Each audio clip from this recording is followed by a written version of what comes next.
Кыргызстанда суук кычырап, Бишкекте түнкүсүн 15-17 градус төмөн температура катталды. Буюрса кыш чилдеси чыгып калды деп турган эл бул катуу келген суукта кандай жашап жатышат? Говори ТВнын кабарчылары алыс барбай эле Бишкекке жакын Күнтүү, Чоңжар айылдарындагы жашоочулардан кабар алып келди.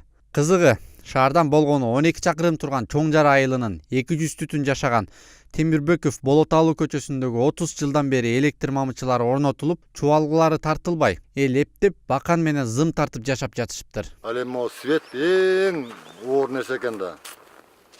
Свет деген бул мына өкмөткө жазганбыз 2-3 жолу. Не деген жооптор келди?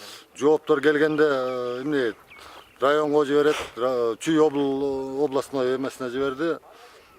Карагыла деп. Ал болсо Сокулук районуна жиберди, Сокулук району Күнтүү айылына жиберди. Ошо бойдон эчтеке чечилбей эле обратным кругом эле кетип атат. Футбольный жана топ тепкендей пас берип коюшат бири-бирине. Ошо бойдон чечилбейт. Мына көрүп атасыңар, самсалап турат. Бул болгону 100-150 вольт менен келет. Батарея канча? Батареясы. Ал эми дагы бул кошуна көчөбүзгө рахмат, тууган деп берген үчүн свет. Кошуна көчө бербесе вообще свет көрбөйсүң. Ал эми көп балалуу үй бүлө башчысы Алмазбек Мырза болсо, канча жылдан бери чечилбей келген бул маселе боюнча бийлик өкүлдөрүнүн нааразы экендигин билдирип, жалаң эле светтен кыйналып аткандарыбыз элдер. Ошо бала чакалык кичинекей балдарыбыз менен түнкүсүн кыйын болуп атат. Түшүп калып атышат. Ооруп да калып атышат. Бир больница алып барганда эмне деген акча кетип атат. Бүт эле кыйынчылык азыр. Жогору жактагылар эмне жыргап атышат билбеймиз. Кыйратып койдук, айылдын баарын эмети светти бердик, сууну бердик дейт. Кана суубуз деле жок, светибиз деле жок. Кыйналып жашап атабыз. Көмүрдү азыр мына эмеде 250 сомдон экен. Мишөгө. Кымбаттап койду. Болгон тапкан акчабыздын баары ошо көмүргө кетет. Биз эч кандай светтен деле жыргаган деле жок. Ошол кыйынчылыгы эле бар. Өкмөт жагынан кичине жардам берсин деп өкмөт эмне жогору жакта иштегендер эмнеге отурушат, креслолорун баарын ээлеп. Иштей албагандар баары кетсиңер жака. Ушундай жерибизге жардам бере албагандан кийин. Өкмөт жагы. өзү мектепте мугалим болуп иштеген Кубаныч Шакулов болсо, айлыгынын көбүнө эле көмүр сатып алаарын, үйдөгү электр жарыгы кагаз жазганга да жарабай турганын айтып, өкмөткө жазган каттарыбыз жетпей калабы же каара албайбы деп суроо коет. Светибиз начар аябагандай. Айылдын элинен тартып алабыз светти монтип проводдор менен. Ал проводдор кышында чыдабайт негизгиси. Анан үзүлөт. Үйдө тем более мен мугалим болуп иштегенден кийин свет үлбүрөп тургандан кийин көрө албайсың, жаза албайсың дагы даже. Кыргыздык эмне? Жаздан баштап күзгө чейин топтойбуз акчаны. Жанталашып көмүр алабыз, анаман алабыз. Отун алабыз. Таш көмүрү менен жагып атам, кыйналсам да эмне? Жок дегенде үй жылы болсун да, бала бакыра деген бар. Көмүр алганга кетеби мугалим айлыгы? Айлык эмне? Меники асыл айлык эмне? Болгону бир кичинекей эле мектеп болсо, ставкага карата асыл. 12-14 саат менен иштейм болгон асыл айлык чыгат бир 6000-7000ге чейин. Кошулуп калат, кээде кошулбайт.